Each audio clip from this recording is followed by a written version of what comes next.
কচি লাউ পাতা দিয়ে ইলিশের লেজা ভর্তা। বাটা বা ভর্তার যদি কোনো কম্পিটিশন থাকে, এই ভর্তাটা ফার্স্ট সেকেন্ড থার্ডের মধ্যে আসবেই। লাউয়ের কচি পাতা কেটে ধুয়ে সাথে আমরা নিয়ে নিচ্ছি ইলিশ মাছের লেজাও। এবার এই পাতাগুলোর মধ্যে নুন হলুদ দিয়ে জল দিয়ে 10 থেকে 12 মিনিটের জন্য বেশ করে সেদ্ধ করে নেব। এবার কড়াইতে অল্প তেলের মধ্যে রসুন, শুকনো লঙ্কা আর পেঁয়াজ কুচি ভালোভাবে ভেজে নিচ্ছি। এরপর অবশ্যই ইলিশ মাছের লেজাটাও ভালো করে ভেজে তুলে রাখবো। এই ভর্তার সবচেয়ে কঠিন পার্ট হলো এই ইলিশ মাছ থেকে কাঁটাগুলো আলাদা করে দেওয়া। ব্যাস এই কাজটা হয়ে গেলেই বাকি সবটা খুবই সহজ।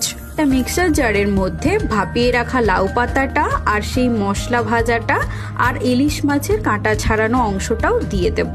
একদম মিহি করে বাটবো না, এমন ভাবে বাটবো যাতে টেক্সচারটা অবশ্যই থাকে।